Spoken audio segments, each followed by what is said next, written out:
Şu an bile bazılarınız benim hakkımda düşünüyor olabilir. Acaba konuşması iyi mi? Bu özgüven nereden geliyor? Ya da gerçekten başarabilecek mi? Komik olan şu. Eskiden ben sizin bu düşüncelerinize göre hayatımı şekillendirirdim. Ama artık biliyorum. Çünkü siz de aynısınız. Çünkü bazen siz de kendinize şu soruyu soruyorsunuz. Acaba diğer insanlar benim hakkımda ne düşünüyor?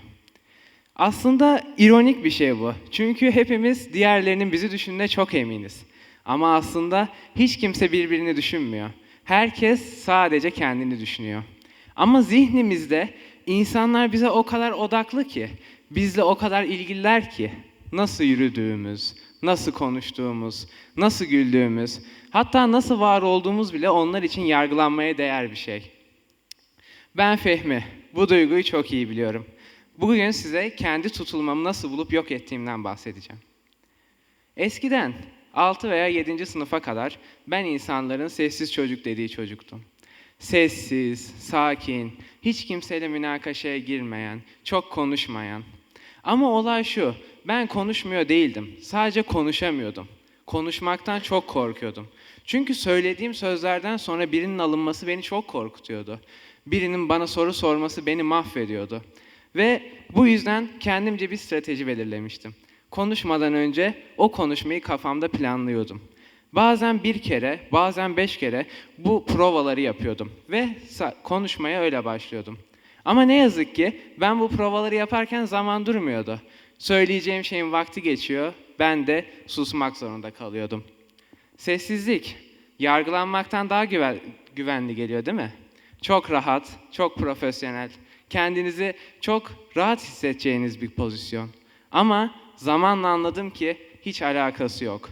Çünkü her sustuğumuzda kendimizden bir parça kaybediyoruz. Her konuşmaktan kaçışımızda daha da görünmez oluyoruz. Ve işin sonunda yavaş yavaş kendi hayatımızın arka plan karakteri oluyoruz. Benim buna dair bir anım var. Size bunu anlatayım. 6. sınıfta arkamda oturan kız bana bir bisküvi ikram etmişti. Ben de alıp yiyecektim. Ama çok değil, bir iki saniye sonra başka biri geldi. Ve dedi ki, bu bisküvi sağlıksız olduğu için Fehmi bunu yemez. Ne alakaydı ama o an bunu diyemedim. O çocuk bunu dedikten sonra o meraklı gözler bir anda bana yöneldi. O soru sormak isteyen bakışları attılar bana. Ben de eleştirilmekten korktuğum için bir de şimdi bir şey dersem o sağlıksız diyen çocuk belki üzerine alınacaktı. O yüzden şöyle kafamı sallayıp evet yemeyeceğim yaptım. İşte bu benim tutulmamı fark ettiğim anda.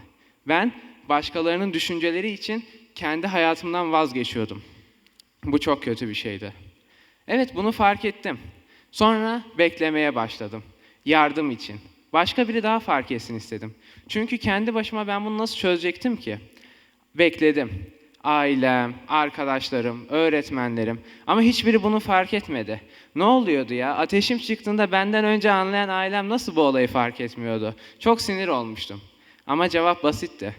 Çünkü aslında bunların hiçbiri gerçek değildi. Bunların hepsi benim kafamda uydurduğum illüzyonlardan ibaretti. Hiç kimse eve gittiğinde benim yürüyüşümü analiz etmiyordu. Hiç kimse yatmadan önce ha Fehmi şöyle dedi yapmıyordu. O yüzden sonraki gün sınıfa geldim, oturdum ve çare aradım. Çare için önce etrafıma bakmaya karar verdim. Baktığımda bazıları saçıyla oynuyordu, bazıları telefonla konuşuyordu, bazıları birbiriyle sohbet ediyordu. Ve o an bir şey fark ettim. Hiç kimsenin dikkati bende değildi. Hiç kimse beni umursamıyordu. Bu önemsiz olduğum için değil. Sadece herkes çok meşguldü. Herkes kendiyle meşguldü. Ve o an şunu fark ettim. Hiç kimse beni bu kadar umursamıyorsa, ben niye onlar beni umursuyormuş gibi davranıyordum ki? Sonra ufak ufak şeyler denemeye başladım. Daha atılgan oldum. Daha çok risk aldım. Daha çok konuştum. Daha çok kendim oldum. Ve ne oldu biliyor musunuz? Hiçbir şey. Yani hiç kimse arkamdan konuşmadı. Hiç kimse gelip yüzüme gülmedi. Bazen eleştiriler aldım ama bu eleştiriler beni hiçbir zaman öldürmedi. Çünkü artık şunu biliyordum. İnsan eleştirileri ve fikirleri geçicidir. Ama onlar yüzünden yaşayamadığımız hayat, işte o hayat kalıcıdır. O sessizlik adı altında adlandırdığımız kendimizi koruma kalkanımız aslında bir kuş kafesinden ibaret. Cidden dışarıdan gelen etkilere karşı bizi korusa da içeride kanat çırpmayı unutuyoruz. Ve uçamadıktan sonra kuş olmanın ne anlamı var? Özgürlük hiç kimsenin bizi yargılamaması değildir. Özgürlük herkes bizi yargılasa bile kendimiz olmaya devam edebilmektir. Şimdi bugün benim ve arkadaşlarımı dinledikten sonra kendinize şunu sorun. Gerçekte var olmayan seyircilere rol yapmaya devam mı edeceksiniz? Yoksa kendi hayatınızı yaşamaya mı başlayacaksınız? Seçim sizin.